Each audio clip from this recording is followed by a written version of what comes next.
Hey guys, this is my chapter review to Nanatsu no Taizai, chapter 191, The Insatiable Woman. So the cover page is just Merlin chomping on a chocolate-looking hawk, nothing special. We knew it was going to be about Merlin anyway from last chapter. So first page is a continuation of everyone welcoming Merlin. We got Ban, Hauser, Hendrix, and all those guys.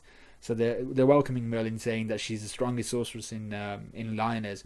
Frodrin and Greyroad realize that Merlin is indeed dangerous, and that they should tread carefully. Now, the part where the two commandments balk at the presence of the one sin says everything about how strong Merlin should be.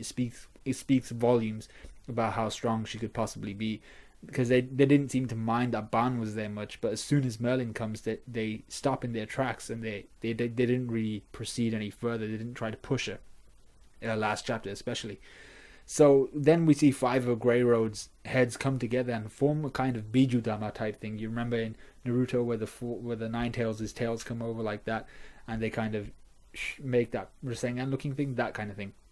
So they form this Bijudama looking thing that fires towards Merlin. It's really small. However, Hauser jumps in front and shields Merlin and loses all of his senses. The attack was called something like 5 worlds or something like that.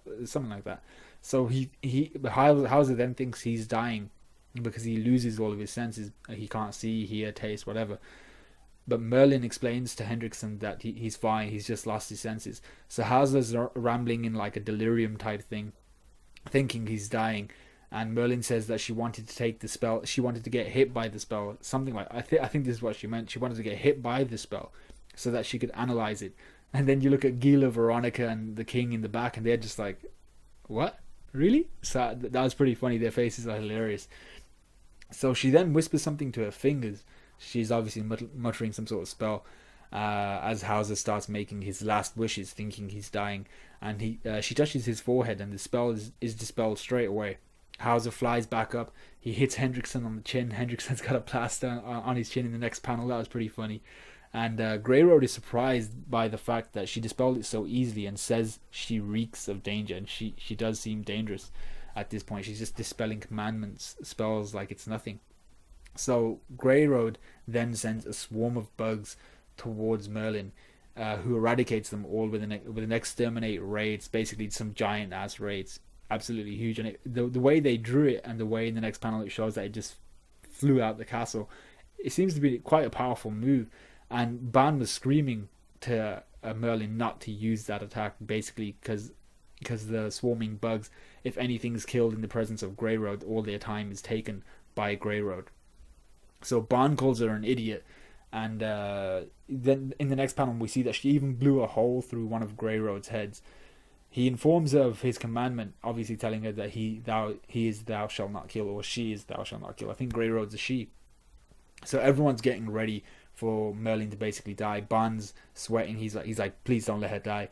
But nothing happens, which was surprising to me, for me as well. I was like, what? But we knew she wouldn't get hit by another commandment's commandment, because she's not that stupid. She's meant to be intellectually amazing. So she then asks Ban who that idiot comment was directed towards, which is pretty funny because she's kind of really sarcastic and really overpowering. And she says Greyroad steals all of a person's remaining time, but that won't work on her. So Ban then asks her, and I was thinking the same thing, if she's actually human at all, like why wouldn't it work on you if you have any time remaining? And all she says to him is, "I'm not what you are."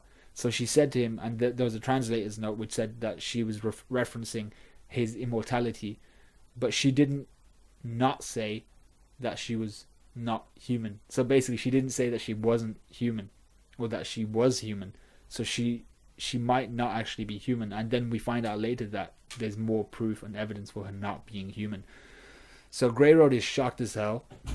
Merlin then goes on a rant and gives a huge speech about how experiments take time, so much trial and error, failures, successes, but there are so many failures and so few successes. So many new things pop up that interest her and have interested her, but she got to the point where she didn't know if she could satiate all of her desires and all of her desire for knowledge. So basically she's a glutton for knowledge. So after she gives that whole speech, She then says that it's absurd that life should be finite if you want to learn everything. So it's basically like another moment where everyone's looking at her like, what are you talking about?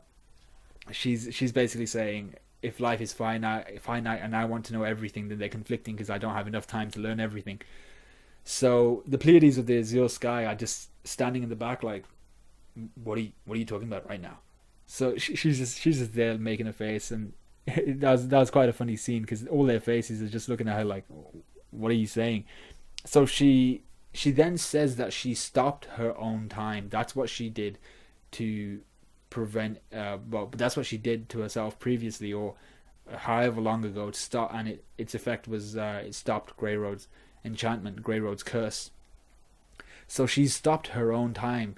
She doesn't seem to age or anything like that. So Grey Road says that it would require an immense amount of magical power, not only to pull it off, but to sustain it. And the fact and to sustain it and maintain it, it might actually be impossible to do that. But then Merlin tells us her power, her kind of trait, her epithet kind of thing. Well, it's not really her epithet, but her power is just like how Barnes is steel, I think it is, or something like that. Merlin's is infinity. All she needs to do is invoke a spell once. She just basically uses her energy to invoke the spell, and then once it's invoked, she can keep it running for an eternity unless she decides to stop the spell, to cancel the spell. So she looks at everyone and they're all perplexed, and she's like, why are you all perplexed? And they're all in awe and shocked except Ban. Ban obviously knew. And then there's a huge panel which just says, so unfair, which is so true. That this power is so broken. She can keep a spell going for infinity, for basically an indefinite amount of time. So after Frodrin calls her kind of like on the sly, he calls her, oh, you're a cheater, and then he asks how she got out of Garen's commandment. So Grey Road then states that a commandment isn't a normal spell, they're curses. So there's a distinction here between curses and a spell, but they're curses bestowed on them by the Demon King himself. So Merlin then says that she lost her composure when she was hit by Garen's commandment for a little bit, but once she calmed down, she remembered that she had a natural resistance to the Ten Commandments, which was weird to me. I thought, how can someone have a natural resistance to a commandment? Is there such a thing? So Frodrin and Grey Road are puzzled, just like I am, and I assume you were. So she then says that it's been so long that everyone has forgotten her true identity. So she says that she's Belialin's daughter, or Belialin's daughter, I think it's Belialin, and that the Ten Commandments should be familiar with that name, it should resonate with them. Frodrin and Grey Road immediately go ape, and Frodrin's just, he can't take it, he's just like, no, you cannot be Belialin's daughter, and I'm not taking that for anything. You couldn't pay me to believe that. So he then says, where to take your word that you're that survivor. And this line is very key. I think it can play a very key part in later chapters when we find out about Merlin's past. Survivor of what? What did she survive? Where to take your word that you're that survivor? If she survived, who didn't survive? Was she the only survivor? And considering the fact that said you're that survivor, it suggests that whatever happened, she was the only survivor. Belialin might have been there, Belialin might have died. Basically, she's the only survivor of whatever happened, and I think she might be of the demon race. But no one else, Hauser, Gilthunder, if he's still there, and Griamo, is it? No, it's the other guy, the masked guy, Slater. He doesn't know the name Belialin. No one knows the name Belialin. So she then tells Frodrin and Grey Road her true name, but we don't know what it is. It was in a non-human tongue, and it wasn't romanized or written in any kanji of any sort. I don't think it looked like kanji, but they didn't spell it out. So this is enough for Frodrin and Grey Road to confirm that she is indeed Belialin's daughter. So whatever name she muttered, whatever name she said, it was enough for them to hear that name and confirm that she was indeed Belialin's daughter. So whatever name it is, Meliodas might know more about this, in fact, if he's as old as we know he is, but she might be older. So she then darts towards Grey Road. He seems to be very afraid. He's all in he looks like he's just not in what's the word? He's not really focused. His body's all in shambles. So he splits himself apart and runs in all directions. All of his heads gain like a body of their own, and they all split in different directions. So Merlin then uses like this tornado-based move called Endless Whirl. It looks like Rising Tornado, and it pulls all the Grey Roads, all these little pieces, back into the kind of eye of the storm, and they're all going down towards the bottom, and they all get forced into a vial. She corks it, and then says she has caught a scrumptious guinea pig. So the castle, in the next panel we see it's a double spread. We see the castle has been blown away to smithereens. There's no top of the castle. They're all just stood up there, and the king's looking like, what the hell's going on? Where's my castle gone? And Ban's just sighing like, really, you're gonna do this right now? So yeah, I thought the chapter was awesome. I liked the chapter. 4 out of 5. I'd give it a 4.5 out of 5, but a lot of the action happened near the end, and there wasn't. I was hoping for like a big fight chapter, considering there are 2 commandments and 2 sins as well. But we knew Ban wasn't going to get much of anything in this chapter. But Merlin is broken. She's absolutely broken. She can keep something going. She can keep a spell going for infinity. She can keep it going for basically as long as Ban would live.